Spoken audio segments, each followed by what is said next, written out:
পটলের তো অনেক রেসিপি ট্রাই করেছেন বন্ধুরা, একবার পটলের ইউনিক মৌধুনী এই রেসিপিটি ট্রাই করে দেখুন। খেতে অসাধারণ, স্বাদে গন্ধে এতটাই সুগন্ধ যে পুরো বাড়ি সবাই কিন্তু একেবারে মেতে উঠবে। এত টেস্টি এবং খেতে এত অসাধারণ যে ভাত রুটি সবের সাথেই একেবারে পারফেক্ট একটা সুন্দর পটলের রেসিপি।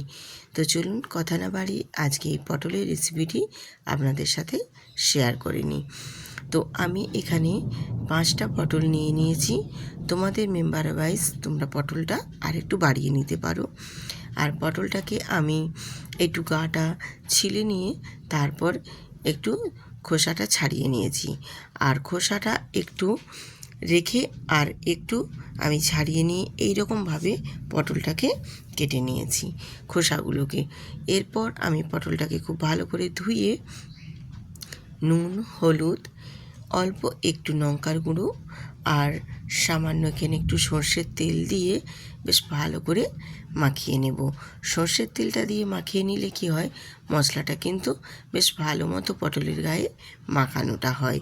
আর এই রকমভাবে যদি নুন আর হলুদটা সর্ষের তেলের সাথে দিয়ে মাখানো হয় তাহলে কিন্তু পটলটা বেশ সুন্দরভাবে কালারটাও আসে আর নুন হলুদটাও খুব ভালো মতো পটলের গায়ে লাগানো যায়। এইভাবে পটলটা বেশ সুন্দর করে আমি মাখিয়ে নেব। আমি রূপা, ব্লগস উইথ রূপা চ্যানেলে আপনাদের সবাইকে স্বাগত জানিয়ে আজকে পটলের মৌধুনী রেসিপি আমি আপনাদের সাথে শেয়ার করছি, যেটা একেবারেই ইউনিক। তো চলুন রেসিপিটি আমি শুরু করছি। সবাই স্কিপ না করে দেখবেন, আশা করছি খুবই ভালো লাগবে। এখানে আমি একটা মশলা হিসেবে রেডি করে নিচ্ছি। 1/2 চামচ দিয়েছি এখানে রাঁধুনি, আর দিচ্ছি 1/2 চামচ মৌরি, আর দেবো এখানে একটা ছোট্ট এলাচ। আর যদি তোমাদের পরিমাণটা বেশি থাকে সেক্ষেত্রে এখানে পরিমাণটা আরেকটু বাড়িয়ে নেবে।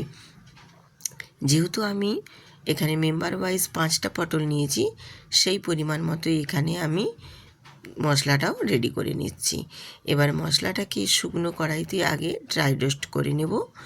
যখন দেখবে ফটফট করে ফেটে উঠবে, একটা সুন্দর গন্ধ বেরোবে, সেই পর্যায়ে ভেজে এটা তুলে নিতে হবে।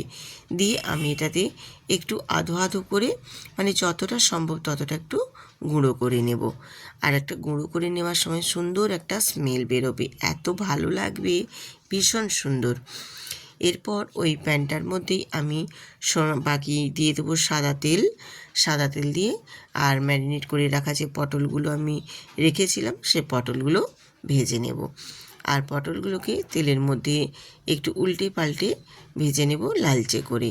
আর পটলগুলো ভেজে নেওয়ার সময় আমি কিন্তু এখানে একটু পটলের মধ্যে কাট করে দেব। তোমরা চাইলে এটা আগেও করে নিতে পারো, যখন পটলটা কেটে নিয়েছিলে, মানে কেটে নেবে সেই সময় কিন্তু একটু পটলটা কাট করে নেবে। তাহলে কি বলো তো, পটলের মধ্যে যে মশলাটা আমি রান্না করার সময় মশলাটা দেবো, সেই মশলাটা বেশ সুন্দরভাবে ভেতরে ঢুকবে এবং পটলের মধ্যেও নুন, হলুদ সব কিছু মশলাটা খুব ভালো মতো প্রবেশ করতে পারবে। আমি একটু পটলটা উল্টে পাল্টে দেখো ভেজে নিয়েছি হালকা করে, একটু নরম হয়ে গেছে। ঠিক এই পর্যায়ে এখানে আমি ছুরিটা দিয়ে একটু পটলের গায়ে এইভাবে একটু কাট করে দিচ্ছি। তাহলে এই যে বললাম, মশলাগুলো বেশ সুন্দরভাবে ভেতরে ঢুকবে আর পটলটাও নরম হবে, যত ভেতরে মশলাগুলো ঢুকবে খেতে ভীষণ ভালো লাগবে। একেবারে কিন্তু ইউনিক একটা রেসিপি। আর এই ইউনিক রেসিপির জন্য তো ইউনিক মশলা দিয়েই রেসিপিটা বানালে তবেই কিন্তু খেতে ভালো লাগে। আর এটা পটলের মৌধুনী রেসিপি, একেবারে ইউনিক। আমরা পটলের অনেক রকম রেসিপি ট্রাই করেছি বন্ধুরা, তো একটিবার এইভাবে ট্রাই করে দেখুন। কথা দিচ্ছি বাড়ির সবাই কিন্তু প্রশংসা করবেই করবে। পটলগুলো দেখো ঠিক এই পর্যায়ে ভেজে তুলে নিয়েছি। এবারে ওই তৈলের মধ্যেই দেব আমি 1 চামচ বেসন, আর বেসনটাকেও আমি একটু নাড়াচাড়া করে ভেজে নেব। এইভাবে গরম তেলের মধ্যে বেসনটা দিয়ে একটু হালকা করে ভেজে নেব। আর বেসনটা ভেজে নেওয়ার সময় গ্যাসের ফ্লেমটা কিন্তু একেবারে লোতে রেখে বেসনটা আস্তে আস্তে করে ভেজে নিতে হবে। আর বেসনের যখন কালারটা ঠিক ধরে আসবে, হালকা লালচে ভাব, সেই পর্যায়ে কিন্তু আমি এখানে দিয়ে দেব 1 চামচ আদা বাটা। কিন্তু তার আগে বেসনটাকে এইভাবে নাড়াচাড়া করে একটু ভেজে নিতে হবে, তাহলে বেসনের যে একটা কাঁচা গন্ধ থাকে সেই গন্ধটা একেবারেই কিন্তু চলে যাবে। আর বেসনটা দেখো হালকা লালচে লালচে কালার ধরে এসেছে, ঠিক এই পর্যায়ে কিন্তু এখানে আমি 1 চামচ আদা বাটা অ্যাড করে দিলাম, আর সামান্য একটু জল দিয়ে দিলাম, যাতে করে আদাটাও বেসনের সাথে খুব ভালো করে কষিয়ে নেওয়া যায়, আর আদা আর বেসনের কাঁচা গন্ধটা যেন একেবারে চলে যায়। এই রকমভাবে আমি আদা আর বেসনটাকে একটু নাড়াচাড়া করে শুকনো শুকনো করে কষিয়ে নেব, তাহলে একেবারে আদা গন্ধটা কিন্তু চলে যাবে। আর অল্প একটু জল দিয়ে দিলাম, দিলে তাহলে বেশ ভালো মতো করে কিন্তু একটু ভেজে নিতে সুবিধে হবে। এবারে আমি এর মধ্যে অ্যাড করে দেব টমেটো। তোমরা চাইলে টমেটোটা পেস্টও করে নিতে পারো, আর টমেটোটা যেহেতু একেবারেই নরম ছিল তার জন্য আমি পেস্ট করলাম না, একটু নাড়াচাড়া করলেই টমেটোটা বেশ সুন্দরভাবে একদম নরম হয়ে যাবে। এরকমভাবে টমেটোটাও আমি বেশ ভালো মতো একটু নাড়াচাড়া করে নেব, আর টমেটোটা যখন একটু নরম হয়ে গলে আসবে ঠিক সেই পর্যায়ে এখানে আমি দিয়ে দেব 1/2 চামচ হলুদের গুঁড়ো, 1/2 চামচ দেব কাশ্মীরি লঙ্কার গুঁড়ো, আর সামান্য একটু দেব নুন।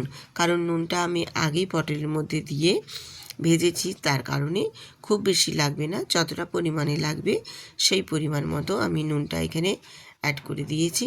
দিয়ে খুব ভালো করে মশলাটা কষিয়ে নেব। তোমরা যারা একটু চিনি খেতে পছন্দ করো সেক্ষেত্রেও এখানে একটু তোমরা যদি চিনি অ্যাড করতে চাও সেটাও করতে পারো। চিনিটা যারা পছন্দ করো তাদের ক্ষেত্রে বলছি, সবাই তো পছন্দ করে না, তার জন্য চিনিটা যারা না পছন্দ করে তারা দিতে চাইবে না। আমি কিন্তু এখানে চিনিটা দেব না, যেই কারণেই আমি চিনিটা দেওয়ার কথা বলেছি, যাদের পছন্দ তারা দিয়ে দেবে। দিয়ে এবারে একটু অল্প জল দিয়ে আমি মশলাটাকে বেশ ভালো মতো কিন্তু একটু কষিয়ে নেব, আর যতক্ষণ না মশলার গা থেকে একটা সুন্দর তেল ছেড়ে বেরিয়ে আসছে সেই পর্যায়ে কিন্তু বেশ সুন্দর করে একদম মশলাটা কষিয়ে নিতে হবে। আর মশলার গা থেকে দেখো তেলও ছেড়ে রিলিজ হয়ে গেছে, ঠিক এই পর্যায়ে আমি এখানে ভেজে রাখা পটলগুলো দিয়ে দেব, আর পটলগুলো দিয়ে একটু নাড়াচাড়া করে এপাশ ওপাশ করে পটলগুলো মশলার সাথে কষিয়ে নেব, তাহলে মশলাগুলো বেশ পটলের ভেতরে কিন্তু ঢুকবে আর ভালো লাগবে, বেশ সুন্দর। এইভাবে পটলগুলোকে একটু নাড়াচাড়া করে নিয়ে আমি পটলগুলোকে একটু শুকনো শুকনো করে মশলার সাথে কষিয়ে নেব। আজকের এই রেসিপিটি যাদের অতি ভালো লেগে থাকবে তারা অবশ্যই কিন্তু বন্ধুদের সাথে শেয়ার করতে ভুলবেন না। আর যেসব নতুন নতুন বন্ধুরা আজকে আমার ভিডিওটি ভিজিট করেছেন অবশ্যই সাবস্ক্রাইব করে বেল আইকনটি প্রেস করে রাখবেন, তাহলেই পরবর্তীকালীনের ভিডিও দেওয়া মাত্রই পৌঁছে যাবে আপনাদের কাছে। আমার সমস্ত বন্ধুদের অসংখ্য ধন্যবাদ যে আমার পাশে প্রতিদিনের ন্যায় থাকে। আমি কয়েকদিন ভিডিও দিতে পারিনি, খুবই অসুস্থতার কারণে। আমি আবারও কন্টিনিউ ভিডিও দেওয়ার চেষ্টা করছি আপনাদের মাঝে। আপনারা সবাই সুস্থ থাকবেন, ভালো থাকবেন। আমি এখানে যে বাটি পরিমাপ করে মশলাটা দিয়েছিলাম সেই ছোট্ট বাটির পরিমাপ করে 2 বাটি এখানে জল দিয়ে মশলাটা কষিয়ে নিয়ে তারপর জলটা দিয়ে একটু নাড়াচাড়া করে 4 মিনিট মতো আমি ফুটিয়ে নিয়েছিলাম একটু ঢেকে। এরপর আমি এখানে যে ওই এলাচ, মৌরি আর রাঁধুনি দিয়ে যে ড্রাই রোস্ট করে নিয়ে যে মশলাটা রেডি করেছিলাম সেই মশলাটা এখানে অ্যাড করে দিলাম। এত সুন্দর একটা স্মেল বেরিয়েছে বন্ধুরা, কি বলবো, ভীষণ সুন্দর খেতে, এত সুন্দর লাগবে, আর এত সুন্দর একটা গন্ধ বেরিয়েছে, এই গন্ধতেই পুরো বাড়ি যেন একদম ভরে গেছে, ভীষণ সুন্দর। এই রকমভাবে যদি পটলের ইউনিক একটা রেসিপি থাকে গরম গরম ভাতের সাথে যেমন ভালো লাগবে তেমনি কিন্তু রুটি পরোটার সাথেও কিন্তু খেতে ভীষণ টেস্টি লাগবে। ভীষণ সুন্দর একটা রেসিপি পটলের এই মৌধনি রেসিপি, একেবারে ইউনিক। আমরা অনেক রকম পটলের রেসিপি ট্রাই করেছি, একবার বন্ধুরা এই রেসিপিটি ট্রাই করে দেখুন। আমি মশলাটা দেওয়ার পর একটু নাড়াচাড়া করে ফুটিয়ে নিয়ে তারপর নামিয়ে নিয়েছি। খুব বেশিক্ষণ কিন্তু মশলাটা দিয়ে ফোটানো যাবে না, তাহলে এর গন্ধটা অনেকটাই কিন্তু ঘ্রাণটা কমে যাবে। তার জন্য অল্প 2-1 মিনিট মতো ফুটিয়ে নিয়ে তারপর নামিয়ে নিয়েছি। আর নামিয়ে নিয়ে আমি একটা বাটিতে সার্ভ করে দিচ্ছি।